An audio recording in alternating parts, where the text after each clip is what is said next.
One of the ideas behind open source is that a good technology doesn't have to have a profit associated with it. And we can see that in many ways it's counterintuitive that this kind of technology leads to innovation, leads to technology improving. Probably the best example would be open source software.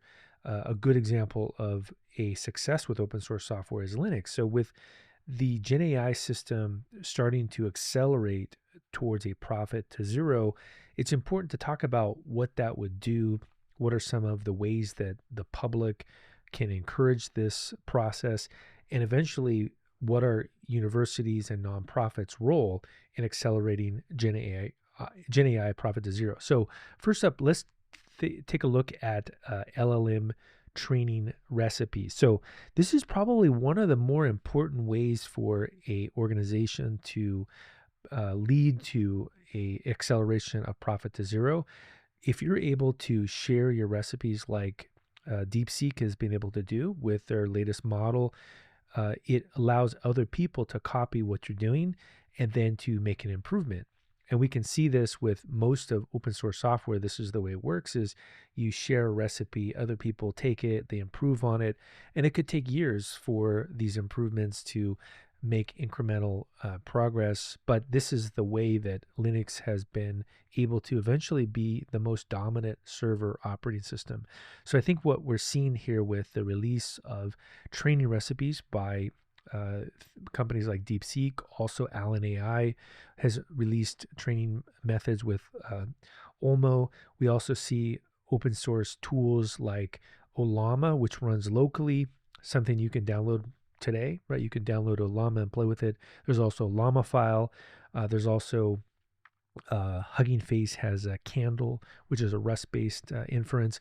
All of these kinds of accelerations will help people share ideas, and also these training recipes will allow researchers to copy what's happening and improve it.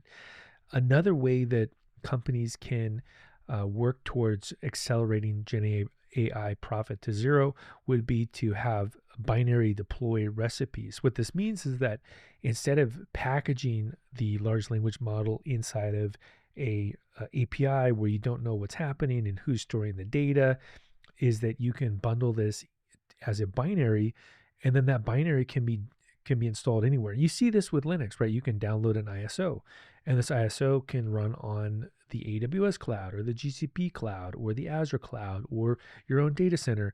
So this is what we're going to see as well, as people will have very specific binaries that have a large language model or a small language model inside of them, and you just install it like a tool.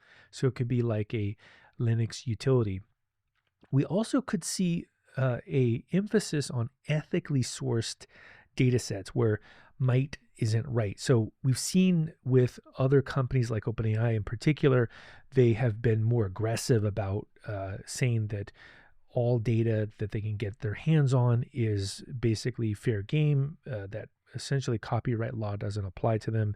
But what we may see is, if in fact there is no advantage for a company to take that approach, then the consumers, nonprofits, universities might say, look, we're not going to deal with any private for-profit company that is not ethically sourcing their data, that they don't really show us where you got this training set. And also, when people are building recipes, why would they pick a tainted data set where there is not consent associated with it? People should have the right to consent when they're putting their data somewhere, and maybe somebody doesn't want their data inside of a training set. So I think the ethically sourced data sets could become a huge role, just like we see with Wikipedia, where it's a community project and there's certain rules around these contributions. We also could see there are free unrestricted models. I think this is likely going to happen in 2025, 2026. We'll see that there will be 100% free, no restrictions for the licenses. These probably will be trained by nonprofits, by universities. And the idea here, just like with Linux, is that you're not putting these artificial restrictions to control your monopoly power or to, stop other competitors. You're building something that people have the choice about what to do with these free and unrestricted models. So if we look at nonprofits, universities, etc., this is really a role. I think the European Union could be a huge player here in developing these free unrestricted models, just like they have done with other open source initiatives and with Linux. If we look at how to educate the public, nonprofits, Congress, different regions of the world, again, the EU, Australia, New Zealand, India, Mexico, you should educate people that they don't need a license to use these large language models, small language models, just like you don't need a license to run a server operating system or a desktop operating system. And in fact, we see there's huge downsides to this. For example, Copilot is in my opinion, a very terrible technology for the desktop because it's collecting your data and sending it somewhere.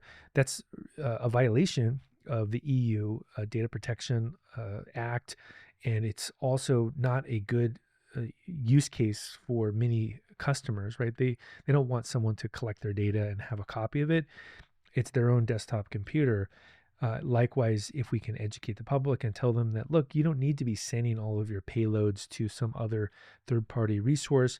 You can actually use that data on your own machine with your own unlicensed large language model or small language model technology.